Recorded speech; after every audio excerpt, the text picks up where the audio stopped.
आपको आपके जैसी 10 में से 8 महिलाओं को आज के समय में कम, मीडियम या ज्यादा हार्मोनल इम्बैलेंस की प्रॉब्लम बॉडी में हो रही है। इसका सॉल्यूशन दवाएं पूरी तरह से कभी भी नहीं हो सकती। दवाएं इमरजेंसी यूजेस होती हैं, लेकिन इसका परफेक्ट सॉल्यूशन है लाइफ स्टाइल चेंज। तो लाइफ स्टाइल में क्या बदलें, ऐसा क्या करें हम जो हम हमेशा कर सकते हों और हार्मोनल इम्बैलेंस की प्रॉब्लम हमें बार बार नहीं झेलनी पड़े। हेलो एवरीवन, स्वागत है आप सभी का यूट्यूब सहेली चैनल में। आज के वीडियो में हम अपने व्यूवर्स के 2 सवाल लेने वाले हैं। अब ये नियमित होगा, तो आप अपने सवाल नीचे कमेंट सेक्शन में लिखें। हर दिन वीडियो के लास्ट में मैं 2 सवालों का जवाब दूंगी। हार्मोन से कैसे केमिकल हैं जो आपके ब्रेन को कंट्रोल करते हैं, आपकी बॉडी की एक्टिविटी को, जैसे खून का दौड़ना शरीर में, पेट में भोजन का पचना, आपके रिप्रोडक्टिव सिस्टम, सब चीज को कंट्रोल करता है। पूरी बॉडी की एक्टिविटीज को हार्मोन्स कंट्रोल करते हैं। लेकिन अगर इसमें असंतुलन हो तो आपको तनाव होगा, आपके मेंस्ट्रुअल इश्यूज होंगे, इनफर्टिलिटी की प्रॉब्लम होगी, स्ट्रेस, एंजाइटी, मोटापा, पीसीओडी, एंडोमेट्रियोसिस, बहुत लंबी लिस्ट है ऐसी प्रॉब्लम से आप घिर सकती हैं।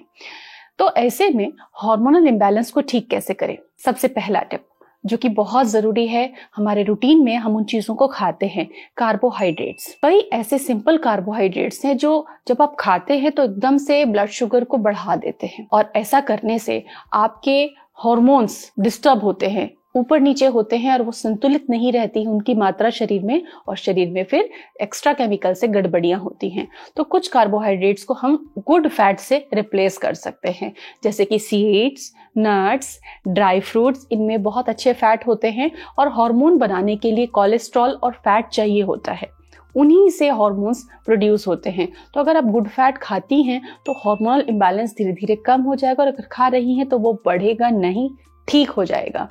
तो सीड्स, नट्स का स्थान रखें अपने रूटीन में। Chia seeds, pumpkin seeds, sunflower seeds, flax seeds, सब्जा के सीड्स और ड्राई फ्रूट्स, ये आपको जरूर यूज करने हैं, बजाय कि आप मंचिंग में कुछ कार्बोहाइड्रेट यूज कर रहे हैं। नींद एक ऐसा फैक्टर है जिसको अक्सर हम नजरअंदाज कर देते हैं, लेकिन अगर आप 7 से 8 घंटे की पर्याप्त नींद नहीं लेती हैं तो आपको भूख की गड़बड़ी होगी, या तो आपका डाइजेशन बहुत पुअर हो जाएगा, या फिर आपको बहुत क्रेविंग होगी। आप हर चीज खाओगे, आपको क्रिस्पी चीजें खाने का मन करेगा, मीठी चीजें खाने का मन करेगा, और आपकी ईटिंग डिसऑर्डर आपके अंदर आएगा।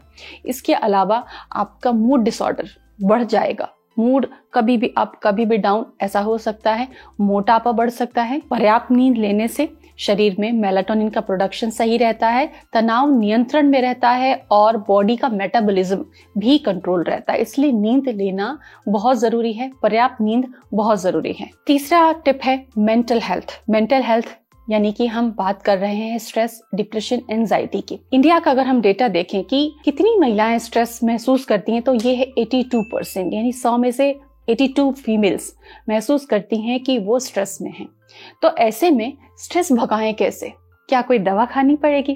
क्या कोई होम रेमेडी करनी पड़ेगी? जी नहीं। पर्याप्त नींद और फिजिकल एक्टिविटी, डेली 15 से 20 मिनट आप फिजिकल एक्टिविटी करें। कोई एक्सरसाइज, कोई योगा, कुछ नहीं कर सकते तो वॉक करें, फोन पे बात करते वक्त, खाना खाने के बाद में, सुबह 10-15 मिनट वक्त निकालकर एक्सरसाइज करने से आपका स्ट्रेस बहुत कंट्रोल होगा, आपके ब्रेन को ऑक्सीजन बहुत अच्छे से पहुंचेगा, और स्ट्रेस अगर कंट्रोल रहता है तो एड्रीनलिन और कॉर्टिसोल कंट्रोल रहेगा, और हार्मोनल इम्बैलेंस नहीं आएंगे, आप मानसिक रूप से स्वस्थ रहेंगी। Tip number 4, dietary sugar. आप दिन में कितने कप चाय पीती हैं? कितनी बार आप शक्कर डालकर अपने फूड में यूज करती हैं?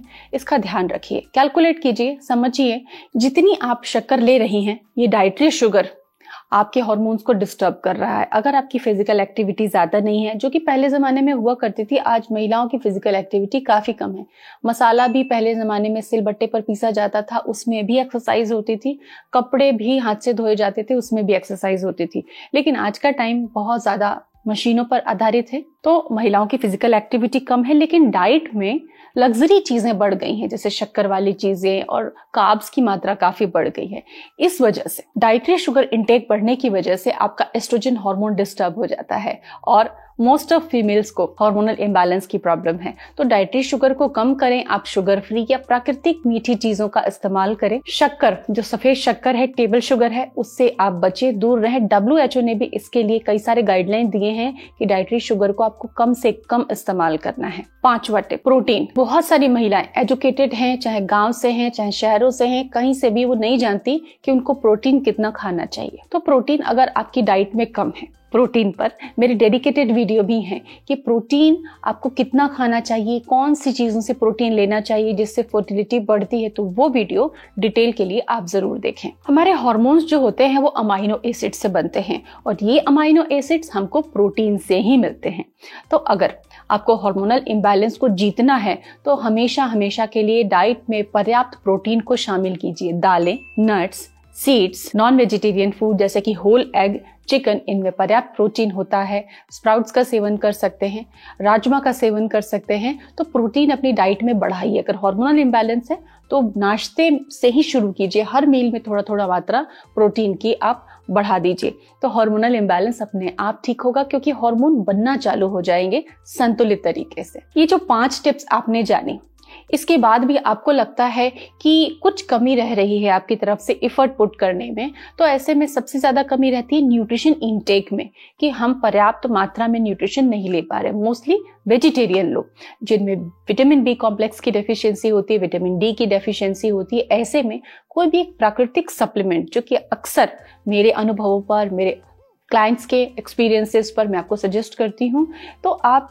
कोई भी एक ऐसा मल्टी विटामिन सप्लीमेंट्स ले सकते हैं अपनी प्रोफाइल के अकॉर्डिंग, जो कि आपके शरीर की जरूरतें हैं, जिससे कि आप हार्मोनल इम्बैलेंस को जीत सकें। तो आशा करती हूँ कि ये वीडियो आपको अच्छा लगा होगा।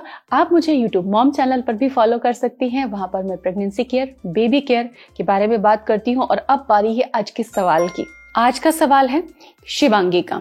शिवांगी ने ये पूछा है कि 2021 में उन्होंने डीएनसी करवाई थी, उसके बाद से काफी कमजोरी हो गई है, शरीर में कंसीव नहीं कर पा रही, उनकी एज 33 है। तो डीएनसी अबॉर्शन के बाद में 6 वीक के बाद में आपको वापस से ट्राई करना चाहिए। 6 to 8 वीक में वापस से ओव्यूलेशन स्टार्ट हो जाता है और आप प्रेग्नेंट हो सकती हैं। लेकिन अगर आपसे ये वक्त मिस हो गया है तो ऐसे में बॉडी में अगर डिसऑर्डर आ गए हैं तो सबसे पहले एक आयुर्वेदिक रेमेडी है शिवलिंगियन पुत्र जीवक, जिसे आयुर्वेद कहता है कि ये गर्भ कारक होता है। तो शिवलिंगी पुत्र जीवक का मेरा वीडियो फॉलो करें, उसको अपनी डाइट में शामिल करें, थोड़ा सा फिजिकल वर्कआउट करें और फल सब्जियों का सेवन बढ़ाएं, नट्स और सीड्स का सेवन बढ़ाएं, फास्ट फूड से बचें। ये 3 काम आप करते हैं तो रिजल्ट आना चालू हो जाएगा। आज का हमारा दूसरा सवाल है कि जिनकी चर्बी बढ़ जाती है वो क्या करें, वो कैसे कंसीव करें, यही पूछना चाहते हैं हमारे व्यूअर। तो जिनकी चर्बी बढ़ जाती है उनको 2 काम जरूर करने चाहिए। ये परमानेंट सोल्यूशन होता है कि एक तो अपनी डाइट में कार्बोहाइड्रेट पे कंट्रोल करें, प्रोटीन बढ़ाएं, हेल्दी फैट आप सेवन करें, दूसरा थोड़ा फिजिकली एक्टिव हो जाएं। आंवले का भी सेवन आप कर सकते हैं, मोरिंगा का सेवन कर सकते हैं, न्यूट्रिशन लेवल बढ़ेगा और फैट लॉस होना चालू हो जाएगा। तो इस तरीके से आप हमसे जुड़े रहें। आपके भी सवाल कमेंट में जरूर लिखें। Thanks for watching.